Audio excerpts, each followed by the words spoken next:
Insécurité, changement climatique ou encore pauvreté, autant de facteurs qui poussent des millions de personnes à fuir leur pays d'origine en Afrique de l'Ouest. Certains viennent notamment trouver refuge au Mali, devenu une terre d'accueil pour plus d'1 million de réfugiés et demandeurs d'asile. Alors que ces arrivées ne cessent de croître, le Premier ministre malien a reçu en audience le 28 mai le directeur régional du HCR pour l'Afrique de l'Ouest et du Centre. L'occasion pour les deux parties de dresser un état des lieux de leur coopération. Je suis venu rencontrer son Excellence Monsieur le Premier ministre pour faire le point de la coopération entre le Mali et le HCR. Comme vous savez, le Mali a accueilli un certain nombre de réfugiés et donc il était de bon ton, pendant ma présence, de venir le rencontrer en sa qualité de ministre aussi de l'administration du territoire.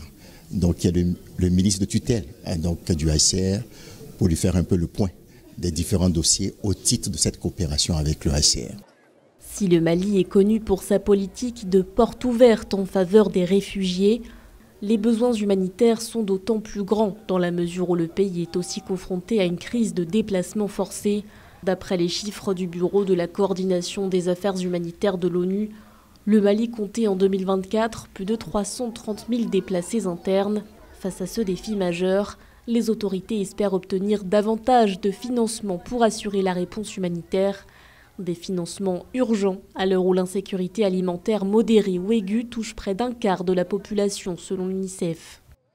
Le Mali est un pays d'accueil qui reçoit les populations réfugiées, qui les accueille non pas dans des camps mais dans des communautés.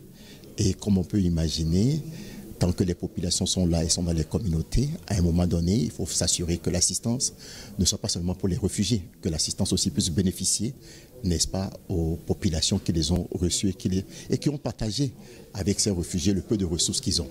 Donc, il est question de voir maintenant comment stabiliser davantage toute cette situation et voir un peu quelles sont les opportunités de financement auxquelles le Mali peut avoir accès, notamment des financements de la Banque mondiale, sur ce qu'on appelle la fenêtre réfugiés et communautés hôtes.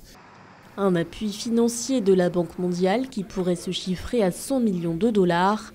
En avril dernier, l'institution avait également décaissé au profit du pays 50 millions de dollars pour renforcer les capacités des autorités en matière de gestion des catastrophes.